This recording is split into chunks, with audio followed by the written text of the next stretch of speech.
Game changers, watches that had an impact on the watch industry, and after they came out, the watch industry was never the same. Today, we're going to be talking about 5 game changers that inspired other game changers. And I have 10 watches to talk to you guys about, so let's immediately get into my list of 5 game changers and the 5 watches that are also game changers they inspired.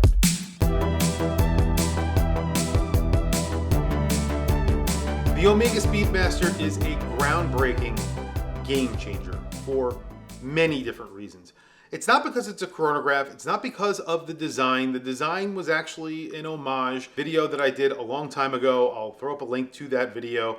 It was called the Rodania Geometer, which is what the dial was actually inspired by. So it's not the design here that was a game changer, it's where the watch went and also the marketing around that event.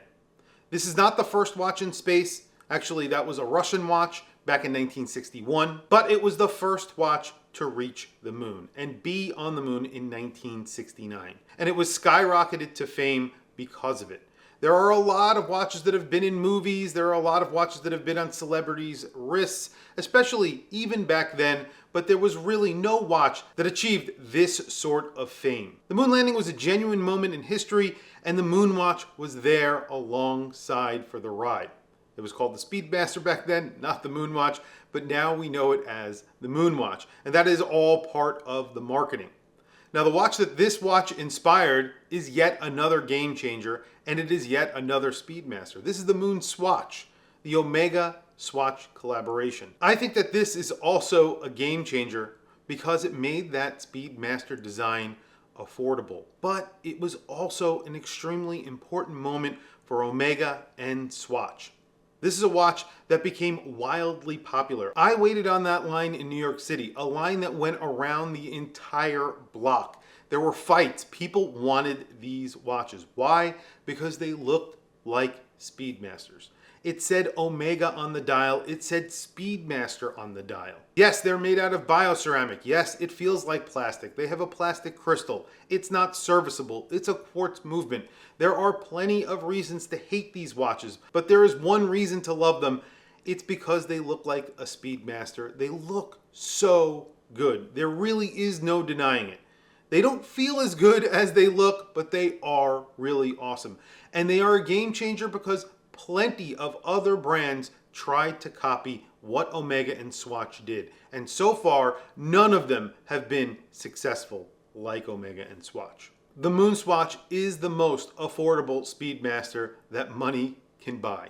It's good looking and it's definitely a game changer. If you love the watches that I talk about here on my channel, you're really going to love the website that I'm about to tell you about. It's called Wrist Rebels. Wrist Rebels is a website that has all of those small micro brands and independent brands that are really hard to find all in one place. Brands like Seiko Design, Mon, Formex, Awake, and Beau Blue, and many other brands you won't find anywhere else. Definitely check out Wrist Rebels at wristrebels.com. Also check out their Instagram at Wrist Rebels, and if you end up buying something, tell them that WatchChris sent you. The AP Royal Oak was an extremely popular watch that came out in the 1970s.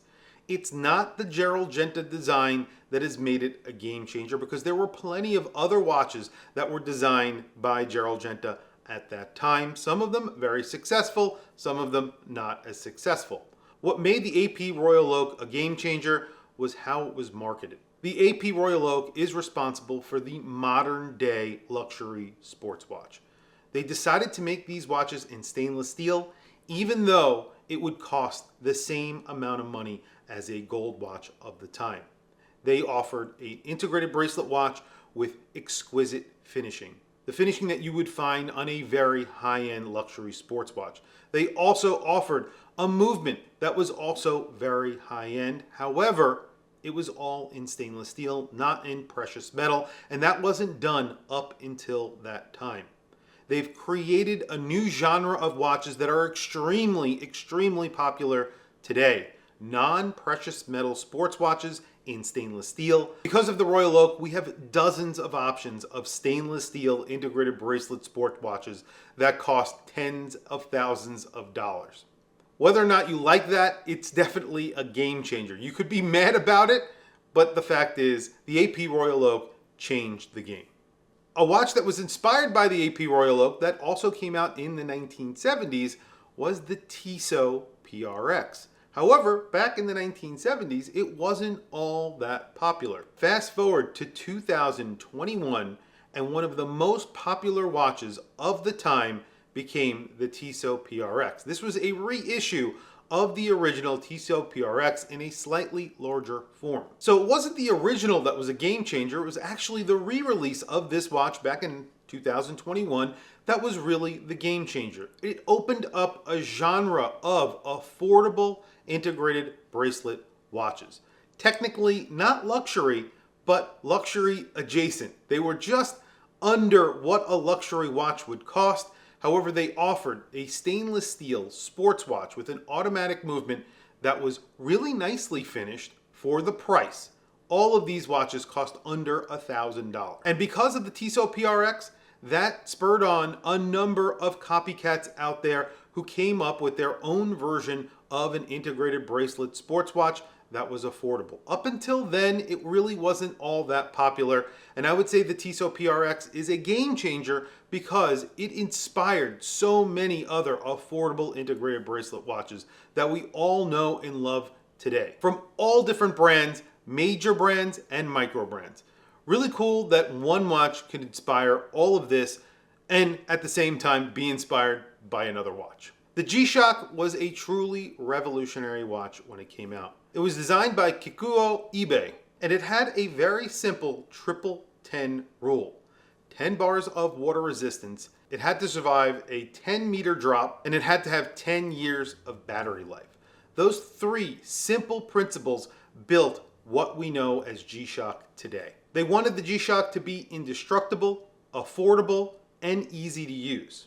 Most people in the military today own G-Shocks because they are extremely durable. You could rely on these watches. Also, athletes love G-Shocks. People who use watches on a daily basis as a tool usually wear a G-Shock because they are so reliable, so durable. And the G-Shock is a true game changer. Even though it's a quartz watch, it was really, really important. Fast forward to just about a year ago, and for the first time ever, Casio have decided to release their own automatic watch. This watch in particular, I would not say is much of a game changer. However, it's not the watch itself. Like all the other watches that I'm talking about in this video, it's really the idea behind the watch.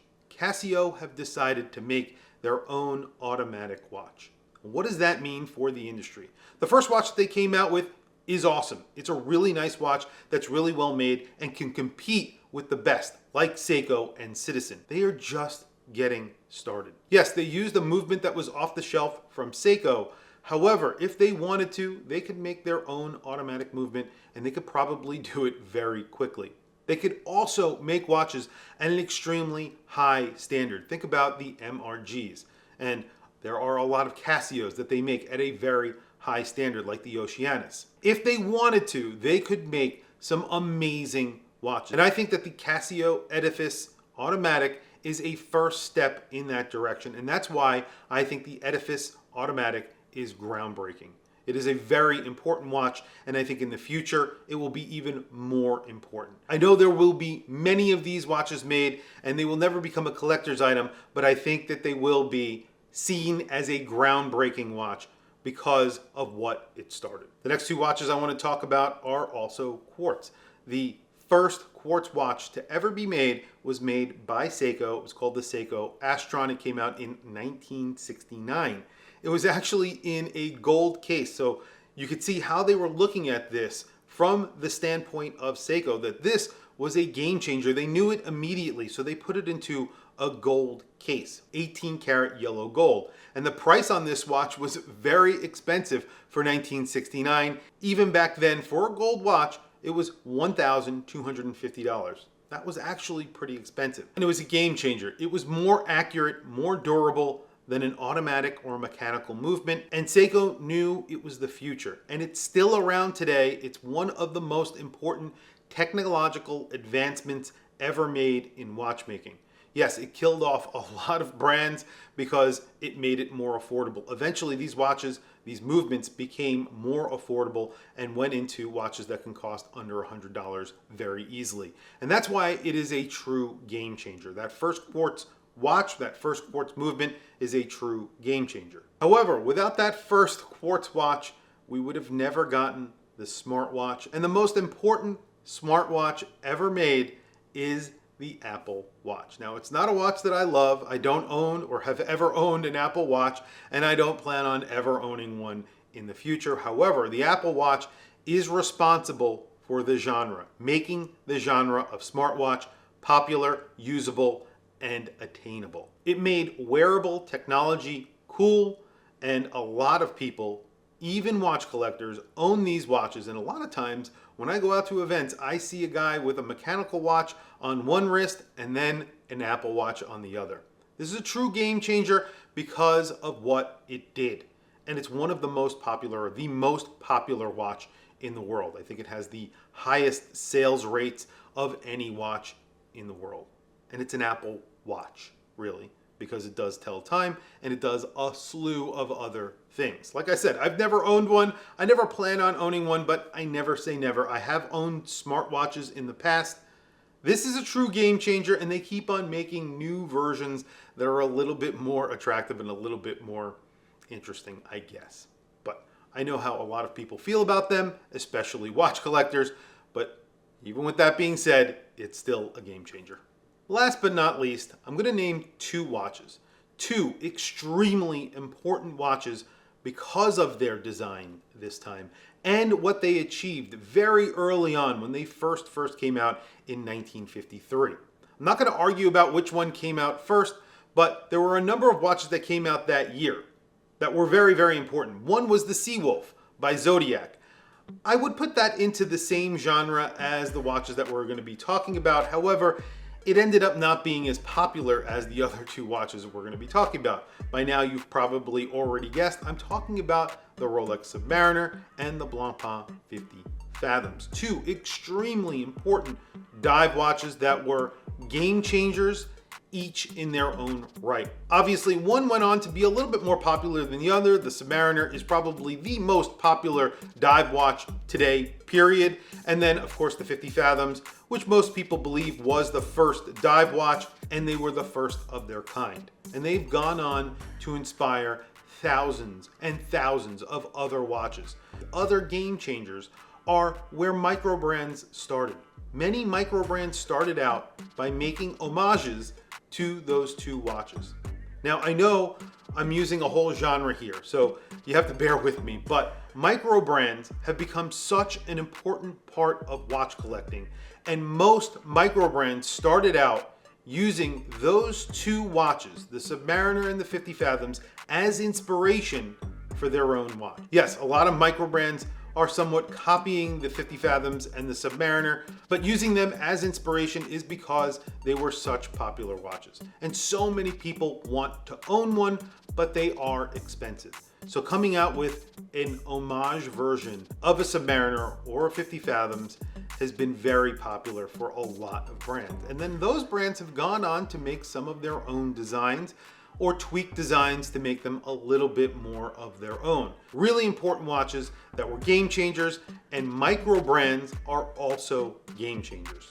And that's why I wanted to bring them up here.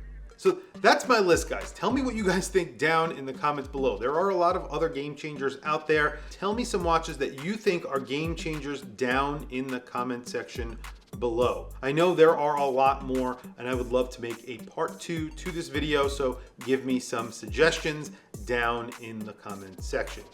Anyway, guys, thank you for logging on. Thank you for watching this video. Don't forget to like, subscribe, hit that bell icon. It is super helpful for the channel, and I very, very much appreciate it. Thanks for logging on, and I will catch you guys in the next video.